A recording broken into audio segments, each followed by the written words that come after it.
I'm Larissa Thackeray. I am a virologist, someone who studies viruses. I am also a mother, a daughter, and a sister.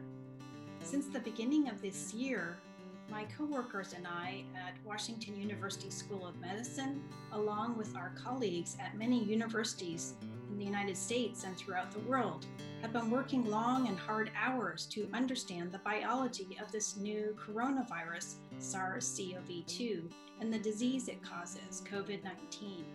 We have also developed and validated drugs, therapies, and vaccines, many of which are in phase 3 clinical trials, and some may be available in the clinic soon. For you to understand who are virologists and what they do, I have started a podcast called Let's Meet the Virologists, in which I talk with students, postdocs, staff, and faculty who are researching SARS-CoV-2 and COVID-19. In this podcast, I ask virologists how they keep themselves, their family, their coworkers, and their community safe. Let's listen to what they have to say. Constant risk assessment, and I am really, really careful and mindful about it, and I encourage my family members to be as well. The risk changes daily, and it really depends on what's going on in your area. Listen to your public health people. They're the ones who are staying on top of this. It's always a balance about safety and versus living your life. Like my son is currently still in daycare, but our daycare is very small. I just tell everyone every day almost to be very cautious. There's being indoors is a lot more risky than being outdoors, because being outdoors you have a lot more circulation of air. There's also the sun is actually quite good at inactivating virus. I always use my sense, like where should I go or what should I do or what I should not do, even if I have to go to grocery. So I think, is it really necessary or can I order it online? Will I come into contact with people that are very high risk?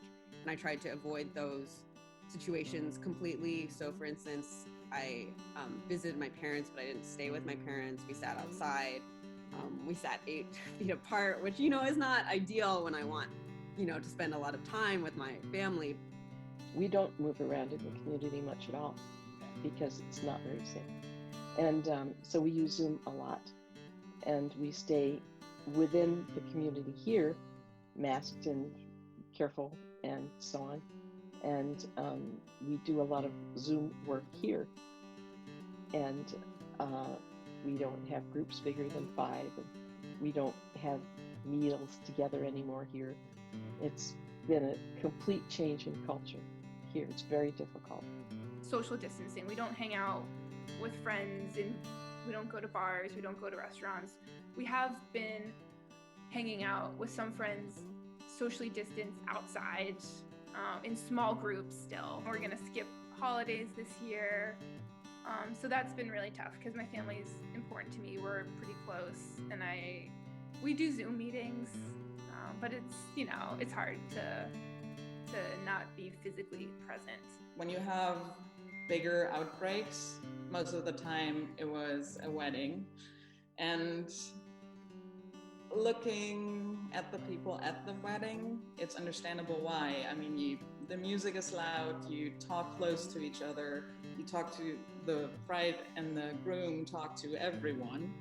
So it's just very difficult, and so we decided against it.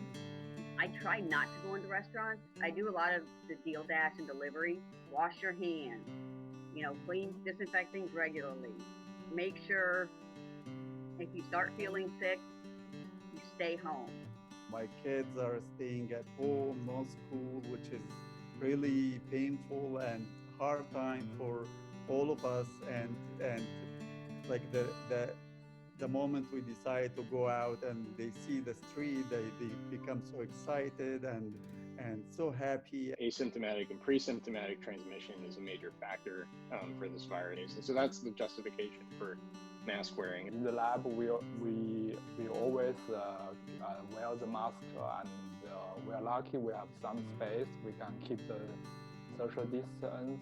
I've always had a mask. And then I always keep reminding them, like, wear the mask properly. What's more indicative of what's going on is the hospitalization rate. And so, it's clear that, this is totally out of control again. We've decided that we're just not, going to be celebrating Thanksgiving with other people this year because, it just doesn't make sense at this point in the pandemic. During the early of pandemic, I try to talk to all my neighbors in the neighborhood, try to convince them that to wear a mask. I think right now, particularly for parents, we can start to feel kids are tired, parents are tired, and everybody looking to go back to a normal life.